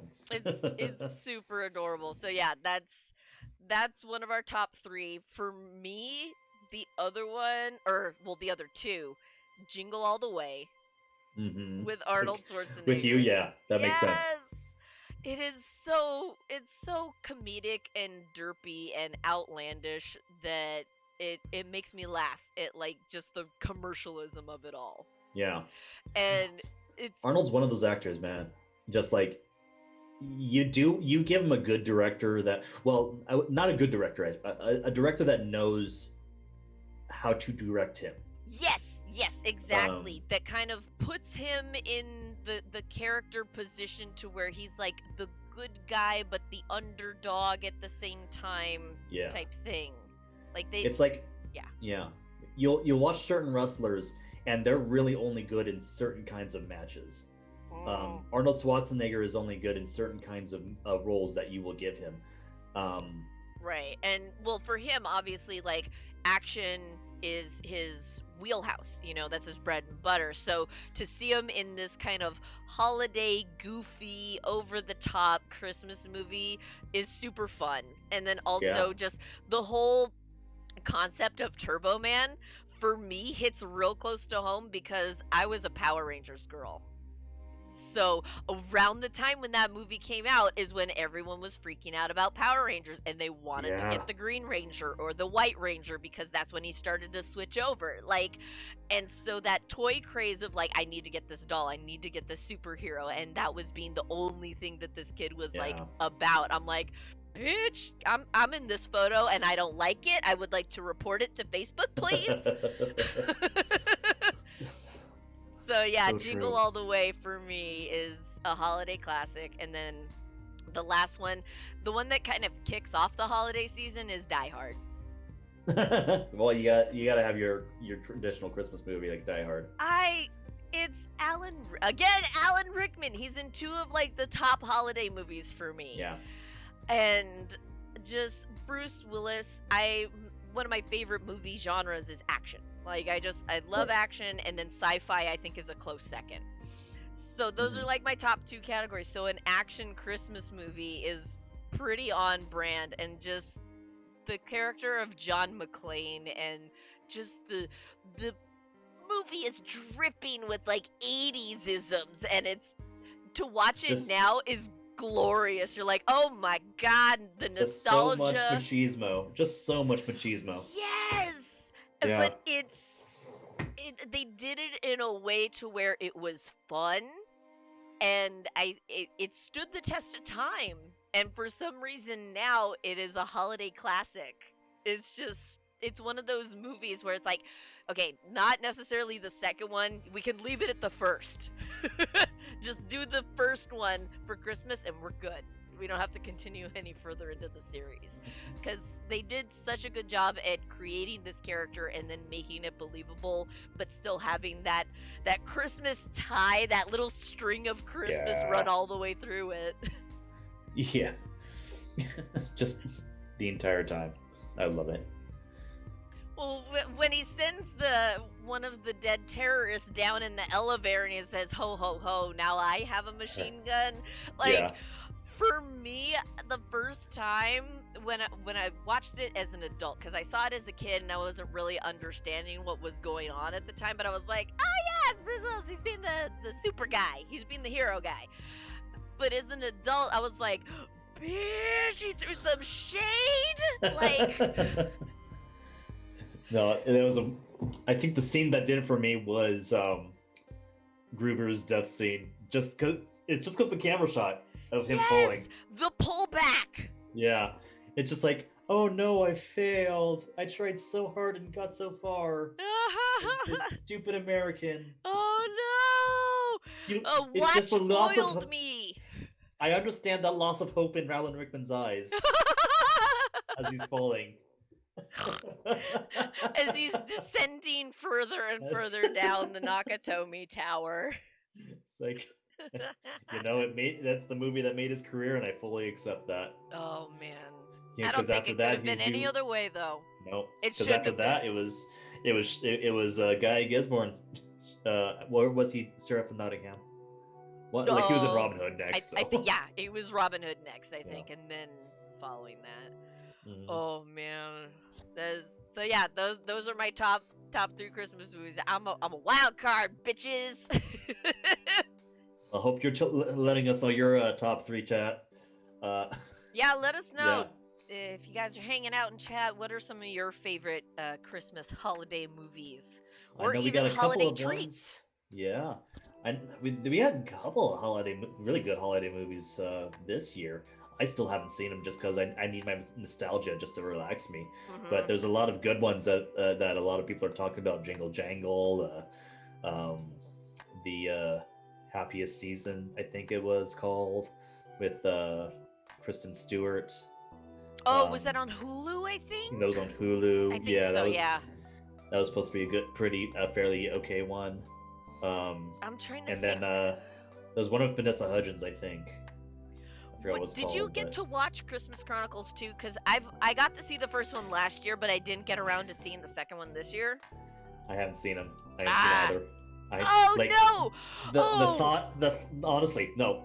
Please believe me, I'm a little disappointed in myself for not saying them. It's just one of those like, okay, I just don't want to disappoint myself with stuff like that because I know I love Kurt Russell.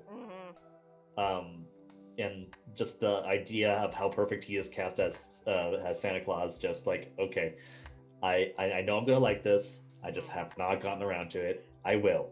Yeah, you also kind of have to be in the right mindset for it too. Yeah, and especially after this year, I don't blame you one bit because it's been hard to find that kind of right timing where you're mentally like open, ready to like see this movie. But the Kurt Russell Santa Claus is really good. So definitely if not anything, just stop at the first one because I haven't seen the second one yet. But the first one was still pretty fun. I'm sure. I believe it. I believe it. Now, this year for me has just been full of. If I wasn't working on something, I was just rewatching for nostalgic reasons. Certain things like I would rewatch my favorite mystery show, Midsummer Murders, or Poirot, just British mysteries in general, and that would get me through. I mean, small full disclosure, like for 2 weeks I had COVID. I tested positive and mild symptoms, and it sucks still. So please take care of yourself however you can. Stay hydrated. Well, because are you still technically recovering? Because I know that you said that like you were still kind of having some not throat issues. Small vocal issues here and there, but otherwise I'm okay. I've been pounding the zinc wherever I can, and then of course staying hydrated, take my vitamins and such. And tea. I'm gonna be Uncle Ira right now. Make sure you drink your jasmine tea. Oh, I'm drinking that tea. I am drinking such good tea right now. I'm gonna be drinking some mead right now. So. Oh yeah, you know it. The point, like during that time, it was like I was not just quarantined at home. I was isolating at home. Right. Like, so I was doing anything just to keep my mind occupied from going crazy, and to do that, I would watch stuff I already watched. I streamed a game called Jenny LeClue, which was a lot of fun. But those were like 7-hour streams because I was stuck at home and I just didn't go outside. I need to solve this mystery. If I can't solve the mystery myself, I'm gonna solve this one. Like you were just so focused. Yeah. Well, that was the thing. Is just like I was not even going outside. I would order my groceries if I needed any off of Amazon Fresh, and as horrible as Amazon is as a company, they had some really convenient things where they would just buy groceries and drop it at your door at a specific time. So all I had to do was not even see someone. I just opened the door. There were my groceries. Right. Yeah, so I mean that's the safest way to do it, like for Yeah. right now. Is I mean, as hard as it is to change something that's so ingrained in you as like getting groceries for yourself, to have to adjust and accommodate for that. Yeah. Yeah. That's a weird shift, but at the same time it's a necessary shift. No, it's absolutely a necessary shift that I had to take, and I was lucky in numerous ways where when I got diagnosed with it, my parents were in Vegas. They did get tested and tested negative, but the fact that they didn't have to come home while I was isolating was a big old relief off my back. So that was one less step to worry about. Good. Oof. But I was able to. I got a lot of my gaming done those 2 weeks, but Yeah. I was like. But I was doing a lot to keep my mind occupied. I was watching shows I've already watched. I was painting. Those are comforting shows. Like Yeah. I've been doing the same thing. Like I'll admit I've been watching my comfort shows, which usually like in the past has been like How I Met Your Mother or The Office or even Sure. Parks and Rec. Like those were my Yeah. top 3 for a good long while. But this year for sure my like go-to comfort shows, like even if I just need to have something on in the background, has been Critical Role. Has just Yeah. been old Vox Machina, or even like a few episodes in the beginning of Mighty Nine, you know, just to kind of hear like how Yeah. they started. Because I was also trying to get ideas for your guys' campaign that I'm DMing. So I'm like, oh yeah, I gotta watch Matt Mercer to see how he started this campaign instead of y'all meet in a tavern, you know? Yeah. Not the stereotypical y'all get an adventure together. Like, Yeah. That's one of my. I do love playing that little goblin cleric that I made. I'm so happy that I got art for all you guys. Yeah. Like that for me, like I've always wanted to do something like that where I take something of my friend's own creation and somehow like facilitate it or bring it to life in some way, shape, or form. So to give you guys each like a portrait of your characters was really cool for me, and it was really good. I liked that a lot. It was really a lot of fun.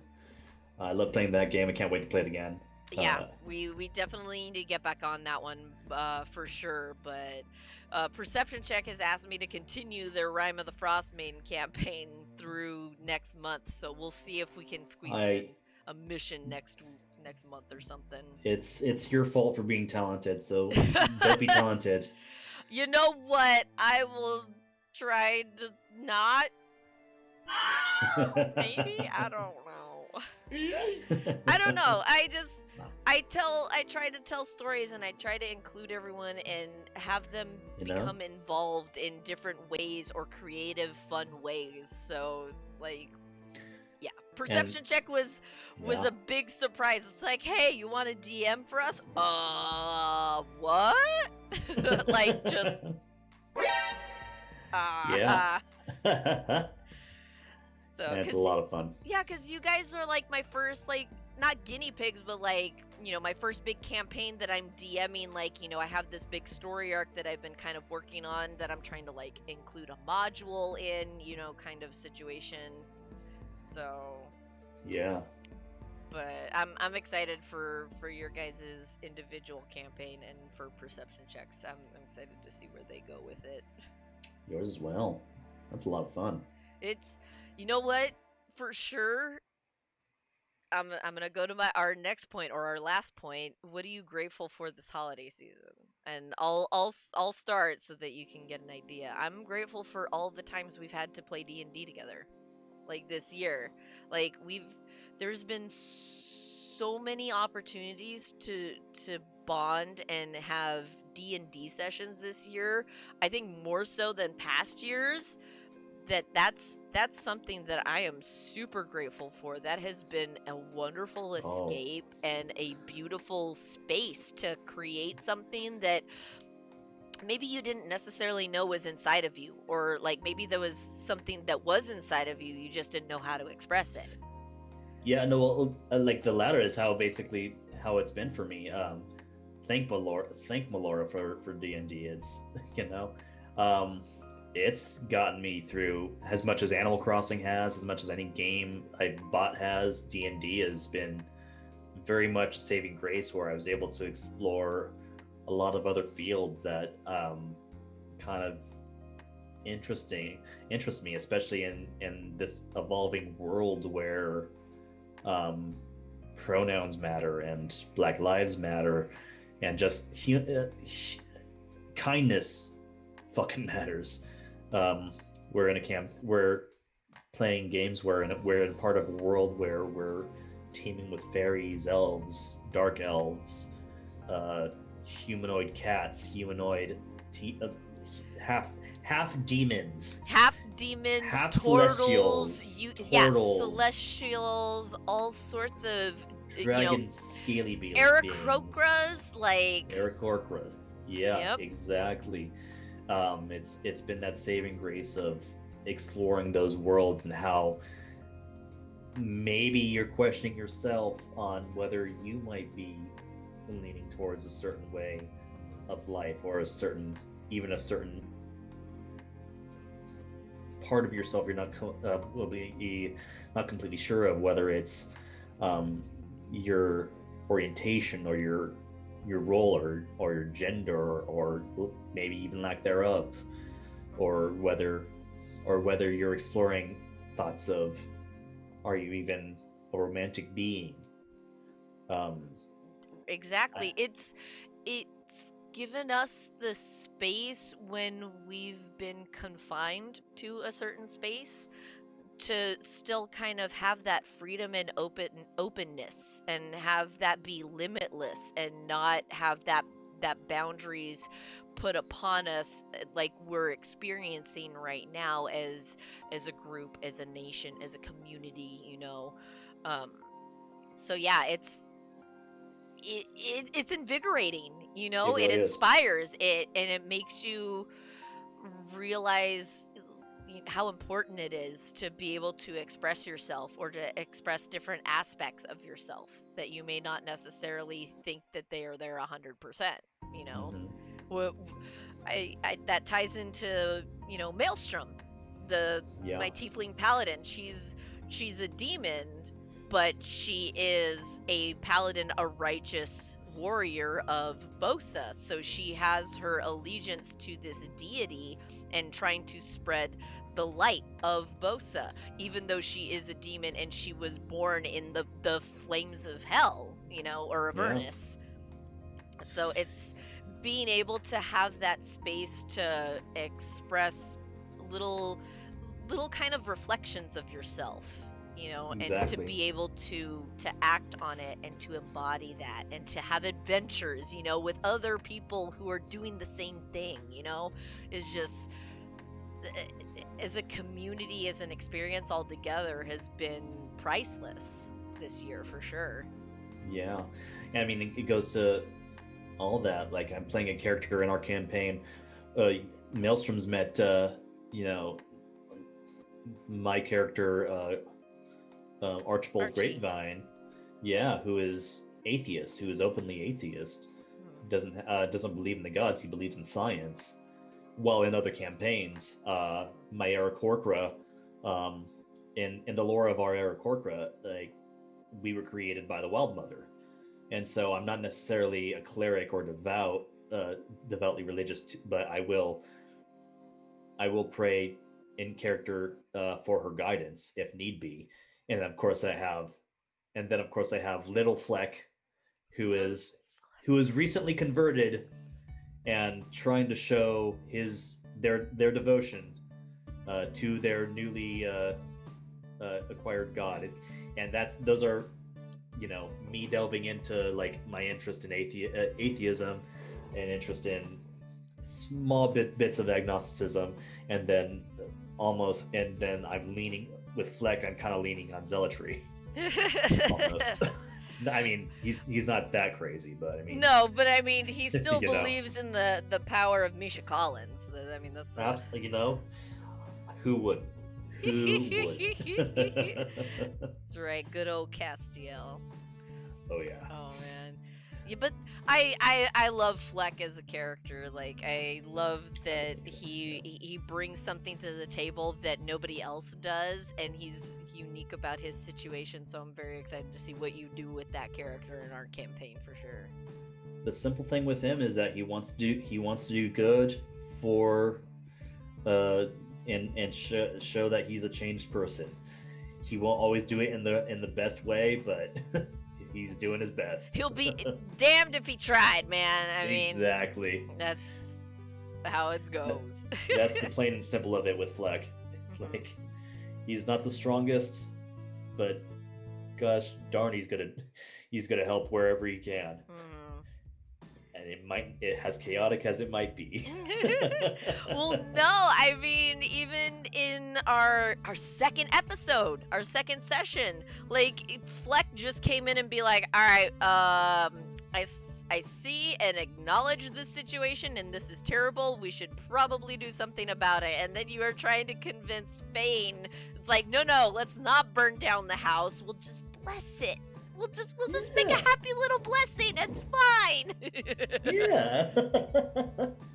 We'll bless it with lots of water. A lot of water. Yeah, exactly. Copious amount of water. And then Zog this is might be like, a little too much water. Oh, you need water? I got you guys. There's another one that just wants to help. Like, here, I'm gonna help however I can. You guys need water. I'll give you water. That's what I love about that particular group, is that we're doing our best to help. We're doing our best to help. We're doing such a good job of helping. Might be too good of a job of helping. No, you guys are Your doing house is burned down, job. but we helped. You flooded a house. You didn't burn it down. You stopped the burning. You just flooded it. So I don't know which one's worse. Hey, your insurance is better for flooding than it is for burning. You know what? I will make a note of that to Ava and let her know. And she's doing reconstruction on her house. Ava's gonna be the cabbages guy at the end of our campaign. Oh we just keep flooding our house, like my house. My cabbages. I might. See some cabbages like flow out of the house. Right? How did she get so much cabbage? Fleck's new spiritual weapon is a bunch of cabbages. Oh no. But I like his fish. I like his spiritual weapon fish. I love his fish. That's I love it's the fish that he eats. That was wasn't it modeled after the first fish that he got in town? Yep. It was like a big long salmon too, because that's what they had on hand. Yep. Oh my god, that is good. I can't wait to continue that campaign with you guys. I'm gonna have to figure out a day sometime. Well, when all of our schedules align, no, exactly. and the Fire Nation doesn't attack. No, the Fire Nation can attack the bathroom for all I can. Oh man. Absolutely. I'm gonna just keep enjoying this. I might finish this tonight. I'm not gonna lie, because I don't plan on going out. So it's delightful, isn't it? Either that, or you can keep some for New Year's as a little drink. We'll see. I know we're gonna probably do some kind of. We're gonna try and do some kind of Zoom call. Oh, on New Year's? Hopefully, that's the idea. That's a thought. Hopefully, yeah. We're all like at least semi. Cognizant. Or what's our level of inebriated that we need to meet to ride this Zoom call? I agree. I don't know yet. Devin Cage, then there is Trip, who just wants to finish the job and figure out what the hell happened to her people. Yeah, no. But you guys Trip has a small bit of chaotic to her. She's fun. Does, but she still has that good heart of like she wants to help people. Like it's funny because you all have some. We all like, do. Yeah, you all do it the right way. in like your own characters, and I really like that. So yeah. I'm excited to see what you guys do now that you guys are moving on to a new town. So I agree. I was like, y'all ain't in the backwoods anymore. Y'all are in the big city now. Yeah. Oh, we'll see what happens. All right, and then we'll wrap it up. With is there anything that you are looking forward to this coming year? If there Uh, is one thing to look forward to, or if there is some sort of impetus that is moving you forward towards this next year. I hate to make this political, but January 20th, I am very much looking forward to. Um, like, I'm I'm sorry for anyone out there that might, but like, and if that causes you to not follow me or unfollow me or unfriend me or whatever it is, I'm so sorry, but Girl, we're all looking forward. squirrels here, so Yeah. we're all just hanging out in a treehouse trying to have a good time and survive this pandemic. You know, just as soon as the person that gave no care that when I was taught in an early age that government needs is just only job is to protect the people, and he did not protect the people. I don't think I'm not saying the other person will do a good job, but at least he'll try, and like and this guy has not. Yeah. It's weird because it is a physical transference of power and moment for our country. So I think that is going to be a big step in helping us individually as a nation to move forward and to grow into that power and that light that I know that we all have within ourselves. Yeah, And because yeah, the thing I got to be real about is just like, I mean, we're still gonna be staying away from each other these first couple of months. Yeah. And that's the plain and short of it. So things to look forward to are not. It's not a long list currently. right. It's just. Well, and I think It's just especially a after list of this hope. year, for sure, when we had such high hopes and we literally almost had a laundry list of stuff that we were looking forward to, like, oh man, we're gonna hit all these cons, we're gonna do this, we're gonna do Yeah. that, and then it just Yeah, so it's not a long list of things to look forward to. It's more of a list of like, hopefully we can finally just get through that. Like, so that's why that's one of the things I'm most looking forward to. Just getting over that plateau and see what things can happen. see what's on the day other one. side. Exactly. Yeah. And I mean, that's kind of what we have to hold on to and acknowledge, just, that's the one thing that kind of keeps us going, and we keep moving forward from there, hoping to reach it. Yeah. And how about yourself? Oh man. Well, I already said like the one thing that I was kind of looking forward to next year, and I really hope that it comes to fruition, is Ren Fair. So Yeah. that's my one thing. Like if anything happens, it would be Ren Fair for me.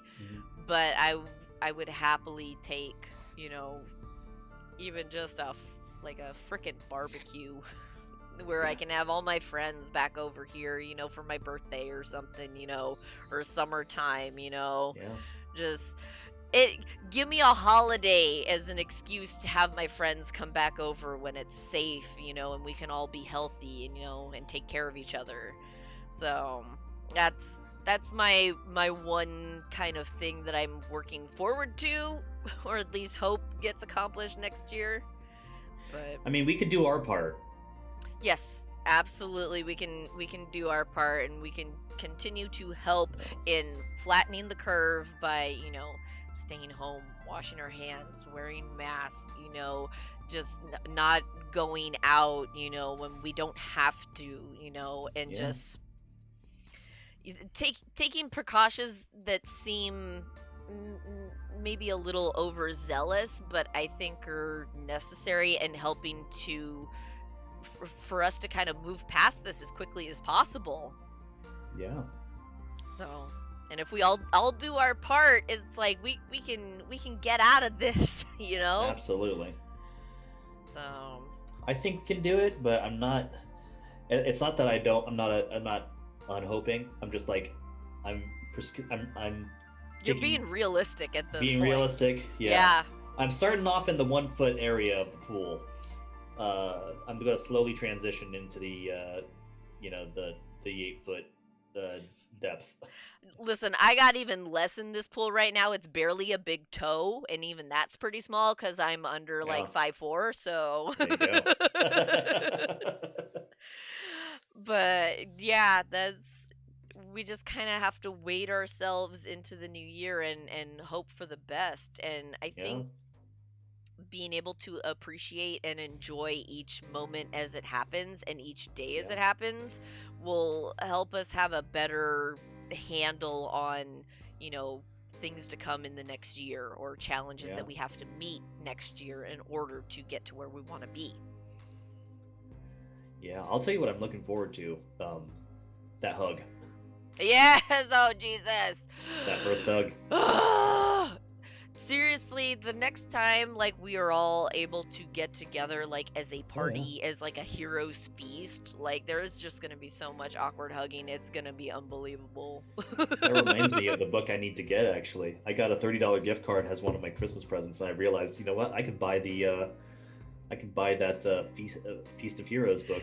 Yes! Oh my god! I got so many cookbooks this year. I got the Warcraft cookbook. I got the Heroes Feast. I got the Big Damn cookbook of Firefly. And Skyrim cookbook. I got 4 nerdy... Yes! I got 4 nerdy-ass cookbooks that I'm waiting and ready to cook for all of y'all. And I'm so excited to try and cook for you guys. So I'm looking forward. Okay, fine. That'll be another thing that I look forward to is that I get to cook for my friends again. We got Odin's son cameo, his arm cameo. We got a wild Odin's son. Alright, well it is 4 o'clock, so I will let you go. Squirrel friends, you know the drill. Go give Adamturnsheel a like, a follow, a subscribe over on his channel, twitch.tv/AdamTurnsheel. What's your next video game that you're gonna play on your stream? Man, okay, so I think later on, I'm just gonna keep playing Age of Calamity. Something happened. I posted it on my YouTube page and my Facebook page. Something big happened where I was like, that's not supposed to happen. I had my Doctor Who moment because I know my timeline from Breath of the Wild, and then I was doing Age of Calamity. Small spoiler. It's not a big spoiler, but I'm just watching it wait a second, did that happen? Wait, did that really happen? I think that just happened. Yeah, I just turned into Doctor Who's like, what? Yeah. What? David Tennant just straight up, what? Yeah. So I'll probably be playing that. I'm gonna put on. I have this game called Roki that is Scandinavian. That's kind of based off of Scandinavian folklore. I believe it kind of deals with the Yule Cat. Oh, yes. That I told you about a while back. Mm-hmm. But it's a kind of a fun point and click adventure. I'm gonna probably play that sometime in the future. Nice. Of course, we'll always have Smite. Yes, on Wednesdays. And then I also have Hyrule Warriors, the Definitive Edition, the original Hyrule Warriors. That just it's not from the company that originally brought you Legend of Zelda. It's actually kind of a independent spin-off, but it's so darn good. Nice. So, and it's very therapeutic to play hack and slash where you can just be 1 against 100 killing things. Yep, I'm not gonna lie, I've been having the itch to kind of get back into Diablo 3. Just because it's like a Hades perspective where it's just over the top, dark, you run through this dungeon, you just point and click, it's a shooter, but you keep going through all these terrible things, but the graphics are really good, so yeah, I've been getting that itch too. I'll probably get into that too because my friend Emma5 that you can find at Emma5 on all social media. She's been playing Hades, and there was a moment that also got to her involving Dusa. Hades is a game that just kind of snuck up out of nowhere. I was gonna say, yeah, I needed to look into, or at least keep track when Nintendo does their sales for Hades, because I know you recommended that one to me, and you're like, "Oh, dude, you're gonna love this." Like, so I need to keep an eye on that one in the Nintendo store. You'll be shocked by how good it is, and just be ready. You will die a lot. Oh But yeah. I'm assuming it's you're gonna in be one of Tartarus. those things where it's just keep dying over and You're over again. but you're already dead, so you're already in Tartarus. So Ah. that small spoiler, but I mean you're already in hell. So Makes trying sense. to escape it and going back to it just means you got to try and do it again. And and just the artwork of there's a lot of things really to appreciate about that I can't really explain. You just have to experience for yourself.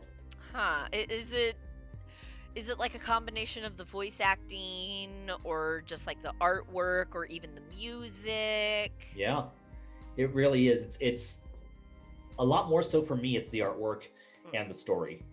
The gameplay just kind of helps along with it, and you can do a thing. The thing you can do with it, just to make it even more fun, is you can put it on a thing called God mode. And what that does is God mode will turn you into, like, every time you do die, you will get better. But you could also interact with all the other gods, to a point where you can even give them gifts, or they'll say something different every time. Can you get their friendship level up high enough to where they give you a framed photo of themselves? Something like that. Something like that. I think my personal favorite thing is that you can pet Cerberus. Oh God, okay. That might be Cerberus worth is such a good boy in this game. Such a good boy. The goodest, the three-headed goodest of boy. The three-headed goodest boy. Oh. So I'll have to you're keep ever an eye able on to. that for sure in the Nintendo store. So And when it's on Nintendo all has platforms. a sale. It's on all platforms, so you should Is it even really? be able to get it. Yeah. Oh, girl, I might have to look that up and see if it's on Steam. Yeah, it's definitely on Steam. Ooh, oh, okay. So whatever platform, I love it I love that it's on Switch. I need a point and click is certain things I can do. I need point and click with Among Us. Among Us just made it to Switch very recently, but yes, it did. But I'm not going to download it because I bought it for my PC. Yeah, which is fine for me. I have it on Steam here too, so it's like I didn't feel the need to download it on my Switch or like even my mobile. It's like, oh, but you can do it on mobile. It's like I'm so used to keyboard and mouse now to where it's like that's kind of my normal-ish. Yeah. So okay, I'll look and see how Hades is on Steam. I gotta discuss this with you, but if you'd be interested, I'd like to even get a group together of 4 and try and do some kind of board game like Uno or even Monopoly or Clue has a video game version. I was gonna say, I wonder if Tabletop Simulator has something like that we can do, because I know they have Settlers of Catan on there. The Settlers of Catan is like a $4 or $5 game you can do on Steam. Yes, that's true. Yeah. So we could even go that far. Yeah, I mean, for sure. And then I know, what was it? Oh no, because we can't do Goose Game together because they don't do online. No, but honestly, I would love to watch you stream it just to see how much mayhem you can cause. I'd be down for that. That's definitely in line sometime for the new year for sure. There's gonna be a lot of stuff coming down the pipeline for Twitch for sure. So definitely Goose Game is gonna be one of them, and then Squirrel Friend stickers and merch and stuff like that. But I want to get into more RPGs too. So The Witcher, I started last year. I really like. I ended with the worst fucking ending combination. So I want to go back and redo it. I'm like, nah, I can do better than this. Jerry is better than this. The one you might actually enjoy, they remade the remake of Charles of Mana is on the Switch. Yes, and I thoroughly enjoyed that. That's a lot of fun. It's on the Switch too. Oh, I got a game capture. I think they did a remake for Steam and such, but this one specifically because the original Charles of Mana was released only in Japan. And they did the remake for the Switch, and it's really well done. Nice. Nice. So Those are games that I will be on the lookout for that I absolutely. can possibly stream. Mhm. So, all right. And a lot you can have fun with. Thank you so much for joining me today. It was Consuela. such a pleasure. Oh my goodness. We should have Absolutely. another fireside chat in like a month, or definitely we'll do this again in a year so that we can have this compared to When we all have better technology and Yep. you know, I'm not We'll skipping be able to frames see every this couple green seconds. screen just so that we have like a time capsule of like this is where we were at the end of the worst year of our lives. Like Absolutely. and then a year later we see the glow up. Yeah. Well, let me see. Like this is one of the things. So this is my hair right now. It's like I know it's not pink. I'm surprised. it's not pink. It's as long as it's ever been. Has ever been? Yeah. Oh shit. This is as long as it has ever been right here. Okay. Like I brush it all back, and it's just easier to get it out of the way. Yeah. My hope for this year is the attempt to try and get it to let's see how long it could get by the time if we do have a Ren Fair. I want to see if I can actually do a proper ponytail. Yep. And just get my kilt going. That is exactly what I am doing with my hair right now. I am resisting so hard the urge to just shave down my sides. Yes! Oh my god, it's driving me nuts. But I figured it's like I could hold on for a couple months because by the time Ren Fair rolls around, it'll be a nice kind of like shoulder length bob, and I'm gonna keep the blue so I can be our favorite pastry loving blue haired tiefling for fair. See, you gotta make me bleach my. Well, I have a wig, but maybe I'll shave the sides again. Oh, maybe.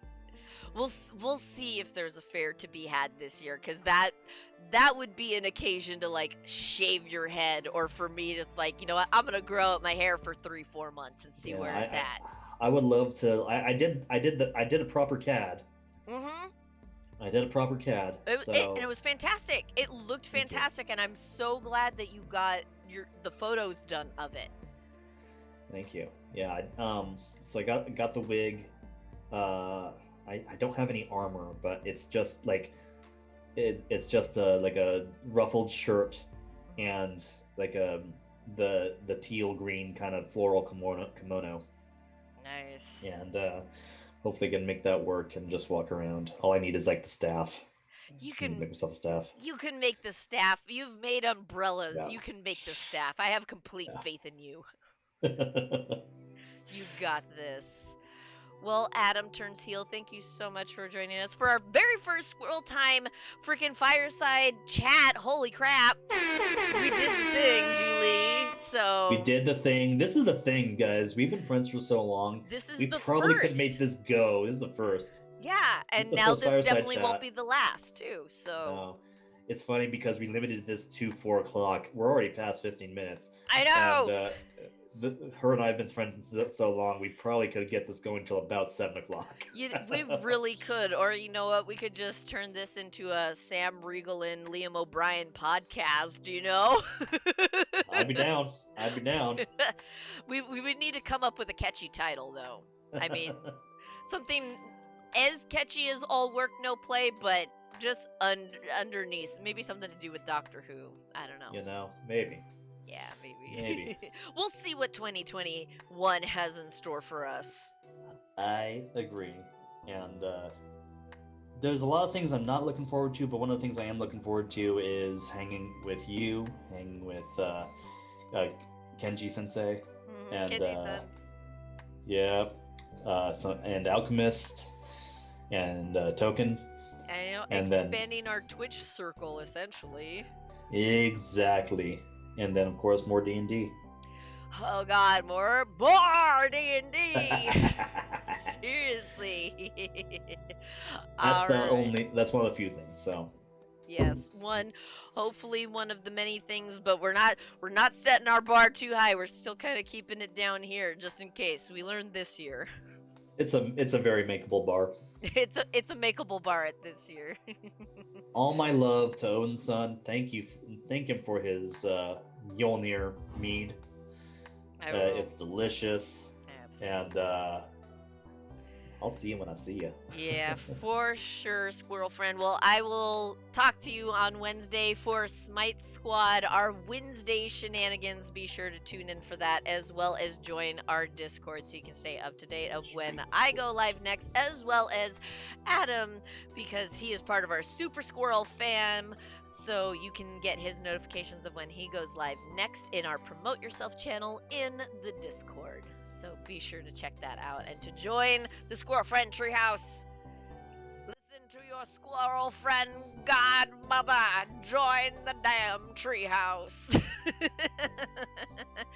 I'll catch you next time, Adam. It's been a pleasure, Doctor. It's been a pleasure, Doctor. Until next time, squirrel friends, we'll see you later. Take it easy. Bye.